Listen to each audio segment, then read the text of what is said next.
नमस्कार दोस्तों, target with PS Parihar channel में आपका स्वागत है। सुबह के इस वीडियो में ऐसी सूचनाएं होती हैं जो विभिन्न समाचार पत्रों पर छाई हुई होती हैं और विद्यार्थियों के लिए आवश्यक होती हैं। तो आइए शुरू करते हैं और देख लेते हैं कि आज के समाचार पत्रों में विद्यार्थी जीवन से संबंधित कौन कौन सी सूचनाएं हैं। तो वीडियो को जल्दी से लाइक कर दें, शेयर कर दें और जिन छात्रों ने चैनल को अभी भी सब्सक्राइब न किया हो तो जल्दी से सब्सक्राइब कर लें ताकि आप लोगों को इसी प्रकार की ऑथेंटिक और सॉलिड अपडेट से सबसे पहले मिलती रहें। सबसे पहले बात कर लेते हैं उत्तर प्रदेश पुलिस भर्ती एवं प्रोन्नति बोर्ड की। और भर्ती बोर्ड की तरफ से कल एक नोटिस जारी की गई है देर रात को, जिसे सब लोग यहाँ पर देख सकते हैं। इसको लेकर के किसी भी समाचार पत्र में तो जानकारी नहीं दी गई है। और लिखा है, उत्तर प्रदेश पुलिस में उप निरीक्षक नागरिक पुलिस एवं समकक्ष पदों पर सीधी भर्ती 2025 की लिखित परीक्षा में सम्मिलित समस्त अभ्यर्थियों के नॉर्मलाइज्ड स्कोर प्राप्त करने की लिंक बोर्ड की वेबसाइट 22 जुलाई यानी आज प्रातः 10 बजे से लेकर के 21 अगस्त, तो कुल मिलाकर के आज से लेकर के 21 अगस्त तक आप लोग अपने नंबर वगैरह देख सकते हैं। और इसके लिए एक अलग से जो विज्ञप्ति है वो भी जारी की गई है। वहीं पर कुछ विद्यार्थी को आपत्ति है। विद्यार्थियों को ये कहना है, कल पेपर में भी आया था कि विद्यार्थियों ने जो आंसर की जारी हुई थी, प्रोविजनल आंसर की, उसमें जो आपत्तियां दर्ज करवाई थी, उन आपत्तियों को भर्ती बोर्ड ने सुधारा नहीं है।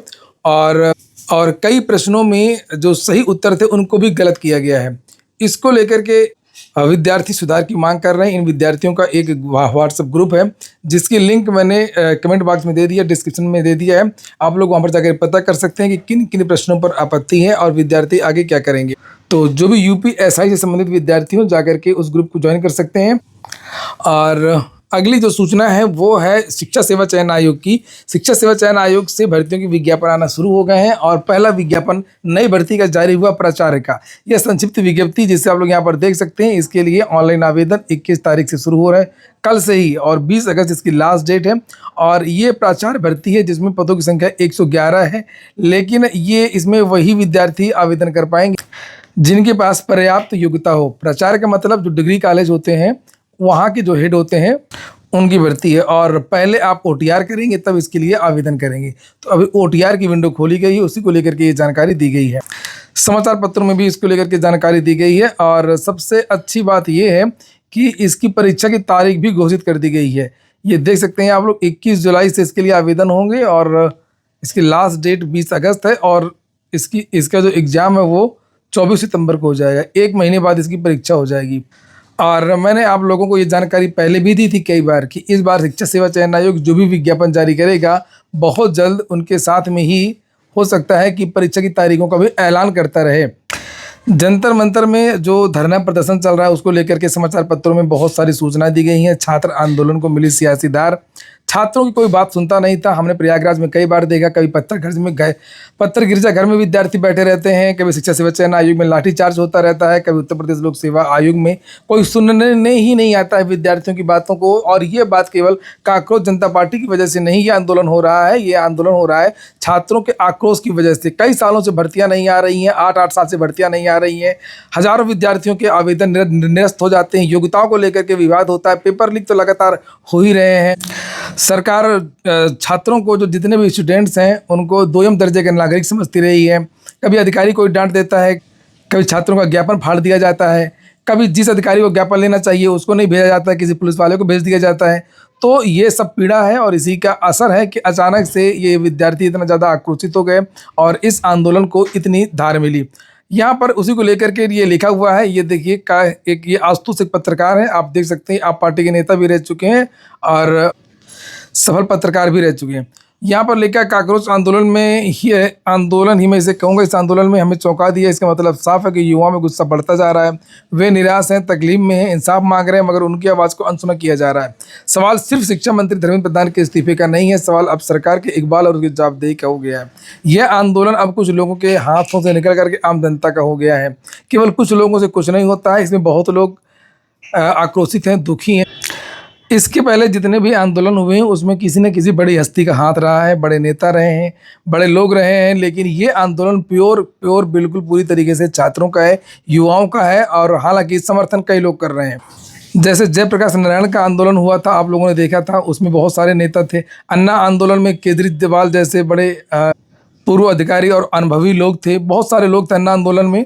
लेकिन ये आंदोलन तो सफूर्त आंदोलन है, विद्यार्थियों का आंदोलन है। और जब देखा कि नहीं विद्यार्थी आक्रोशित हैं, जब आप कोई अच्छा काम करेंगे तो बहुत सारे लोग साथ देने आ ही जाएंगे। हालांकि जो वर्तमान सरकार है, केंद्र सरकार है, चरित्र हनन और कई तरीके का आरोप लगा रही है विद्यार्थियों के ऊपर, धरना के ऊपर, और वो लगाती है वो पहले कई दस्तूर हमेशा ऐसा ही किया जाता है, विभिन्न प्रकार के आरोप लगाए जाते हैं, नरेटिव गढ़े जाते हैं, देशद्रोही घोषित किया जाता है। तो जब ये विद्यार्थियों ने ये आंदोलन किया, इस तरीके से चीज़ें करी, तब तो ये लोग आ गए, नहीं तो कहाँ थे केजरीवाल लोग पेपर लीक वगैरह में, कहाँ थे ये राहुल गांधी लोग, ये छात्रों के आंदोलन में तो ये लोग आ गए, लेकिन उसके पहले ही इन विपक्ष ने भी अपनी भूमिका उस तरह से नहीं निभाई जिस तरीके से निभाना चाहिए था, कोई भी विपक्ष रहा हो। और इनके ऊपर भी पेपर लीक वगैरह के मुद्दे कभी नहीं रहे हैं, चाहे वो राहुल गांधी, चाहे प्रियंका हो, चाहे वो केजरीवाल हो, चाहे जो भी हो। बस ये कुछ गिने चुने मुद्दे लेकर के ये संसद में पहुंचते थे। जिस तरीके से भाजपा धर्म को टारगेट करती है, ये लोग जाति को टारगेट करते हैं, किसी और चीज़ को टारगेट करते हैं, जिससे एक बड़ा वोट बैंक इनका बन सके, लेकिन स्टूडेंट इनकी भी प्राथमिकता में नहीं रहे हैं। चलिए हम शुरू करते हैं, अपना देखते हैं। और सहायक प्रोफेसर भर्ती पर सुप्रीम कोर्ट ने रोक लगा दी है। असिस्टेंट प्रोफेसर भर्ती जिसके साक्षात्कार शुरू हुए थे शिक्षा सेवा चयन आयोग में, विज्ञापन संख्या 51 की भर्ती है। मामला कोर्ट में चल रहा था, स्टे था, और इसीलिए विद्यार्थी फिर से कोर्ट चले गए। और लेखा जस्टिस प्रशांत कुमार मिश्रा और एस चंद्रशेखर की पीठ ने इस मामले में 25 मई 2026 के अंतरिम आदेश को प्रभावी बताते हुए मामले में सक्षम प्राधिकारों को यथास्थिति बनाए रखने का निर्देश दे दिया। तो इसमें स्टे लग गया है। पेपर लीक का मामला था ये, जिसको लेकर के भर्ती को रद्द किया गया था और दोबारा परीक्षा कराई गई थी, दोबारा साक्षात्कार शुरू हुए थे। विद्यार्थियों को ये कहना था कि सारे पेपर लीक नहीं हुए थे, केवल 2 पेपर लीक हुए थे, उन्होंने पूरी भर्ती क्यों रद्द कर दिया। अब इस मामले की अगली सुनवाई 7 सितंबर को होगी। राजभवन में 222 अफसरों की भर्ती होगी, कर्मचारियों की भर्ती होगी। कुछ भर्तियां लेखा यूपी पीएससी से होंगी, उत्तर प्रदेश लोक सेवा आयोग से, और कुछ भर्तियां यूपी SSSC से होंगी। जन भवन, ये देखिए लिखा, जन भवन के लगभग 222 अधिकारियों व कर्मचारियों की भर्ती प्रक्रिया जल्द शुरू होगी। कैबिनेट ने उत्तर प्रदेश राज्यपाल सचिवालय और घरेलू सेवा नियमावली 2026 को मंजूरी दे दी है। राज्यपाल सचिवालय के रिक्त पदों में भर्ती के लिए पृथक नीति व नियमावली न होने के कारण कई पदों पर अधिकाचन नहीं जा पा रहा था। वर्तमान में जन भवन अधिकारियों व कर्मचारियों की तैनाती प्रतिनियुक्ति के आधार पर हुआ करती थी। समूह क और ख और ग के तहत रिक्त पदों पर भर्तियां होंगी। एक वरिष्ठ अधिकारी के अनुसार राज्यपाल सचिवालय के रिक्त पर भर्तियां लोक सेवा आयोग से और अधीनस्थ सेवा चयन आयोग के माध्यम से होंगी। नहीं सही है, नहीं तो पिछली बार तो कैसा विधानसभा की भर्ती में लूट मची थी, अब सभी को पता ही है। परिषदीय स्कूलों के शिक्षकों के लिए अलग से टीटी जल्द होगा, इसका प्रस्ताव मांगा गया है, उसको लेकर के जानकारी दी गई है। एक और टीटी होना है। यूपी में परिषदीय प्राथमिक व उच्च प्राथमिक स्कूलों के ऐसे 1,42,000 शिक्षक जो शिक्षक पात्रता परीक्षा टीईटी पास नहीं है, अब उनके लिए जल्द विशेष टीटी आयोजित हो गया।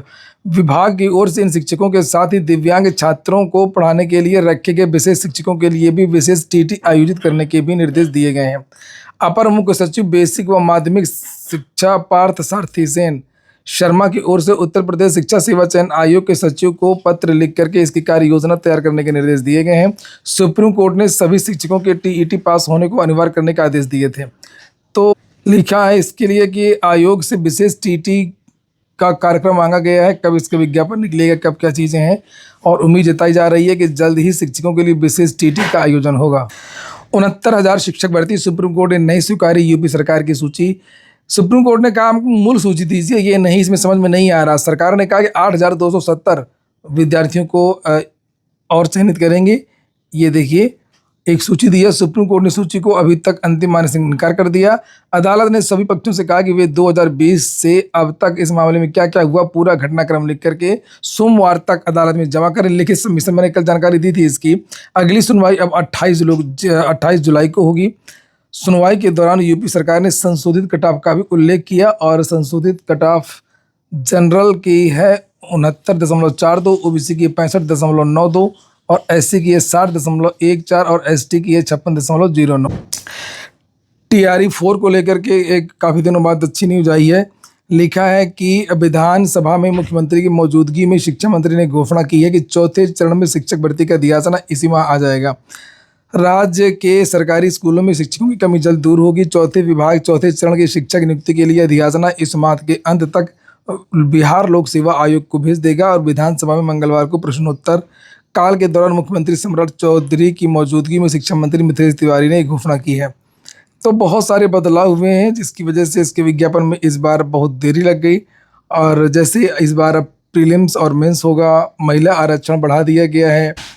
और इसके बाद में अंतिम सूचना है स्कूटी को लेकर के। लिखा कॉलेज की 50,000 छात्राओं को स्कूटी देगी यूपी सरकार। 2 लिंक एक्सप्रेसवे को भी मंजूरी दे दी गई है। कल योगी सरकार की कैबिनेट बैठक थी जिसमें लक्ष्मीबाई स्कूटी योजना के नियमों को हरी झंडी दे दी गई है। और पहले ये नियम बनाया गया था कि जितने भी डिग्री कॉलेज हैं वहाँ पर अगर 80% या 90% नंबर लाएंगी छात्राएं तो उनको नंबर मिलेगा। राज्यपाल ने नाराजगी जताई। उन्होंने कहा केवल शहरों की लड़कियां ही 90% नंबर ला पाएंगी, गांव की लड़कियां कहाँ ला पाएंगी। फिर उन्होंने एक आइडिया दिया कि जो टॉप की लड़कियां हर विद्यालय की 5% उनको स्कूटी दिया जाए। बात तो बिल्कुल सही है और इसी योजना पर मुहर लग गई है कि किन छात्राओं को स्कूटी मिलेगी। उसको लेकर के सरकार ने कह दिया है कि अब जो टॉप 5% लड़कियां होंगी उनको स्कूटी मिलेगी। लिखा है उत्तर प्रदेश में उच्च शिक्षा के प्रति छात्राओं का रुझान बढ़ाने व उनकी पढ़ाई की राह आसान करने के लिए सरकार स्नातक की 50,000 छात्राओं को स्कूटी देगी। कैबिनेट ने मंगलवार को उच्च शिक्षा विभाग की रानी लक्ष्मीबाई स्कूटी योजना की नियमावली को हरी झंडी दे दी है। 400 करोड़ रुपए भी आवंटित कर दिए गए हैं और इसके अलावा भी 16 अन्य प्रस्तावों पर मुहर लगी है। और नीचे यहाँ पर देखिए लिखा भी है कि शैक्षणिक सत्र 2025-26 में स्नातक उत्तीर्ण करने वाली शीर्ष 5% मेधावी छात्राओं को मेरिट आधार पर स्कूटी मिलेगी। हालांकि इन छात्राओं के परिवारों की वार्षिक आय 12 लाख रुपए से कम ही होनी चाहिए। उत्तर प्रदेश के मूल निवासियों को केवल मिलेगा। और इसके अलावा जो राजकीय हैं, अशासकीय सहायता प्राप्त महाविद्यालय हैं या स्वित्त पोषित महाविद्यालय हैं वहाँ से जिन्होंने पढ़ाई की है उनको मिलेगी। और स्कूटी के साथ में ही 5 लीटर पेट्रोल, हेलमेट, ISI मार्का, वाहन का बीमा, रजिस्ट्रेशन सब सरकार देगी। ये देखिए एक्सेसरीज वगैरह भी देगी। तो ठीक है दोस्तों, ये हो गया आज का वीडियो आपको अच्छा लगा हो, आपके काम का हो तो लाइक अवश्य कर दें। जिन छात्रों ने चैनल को सब्सक्राइब न किया हो सब्सक्राइब कर लें। पूरा वीडियो सुनने के लिए बहुत बहुत धन्यवाद।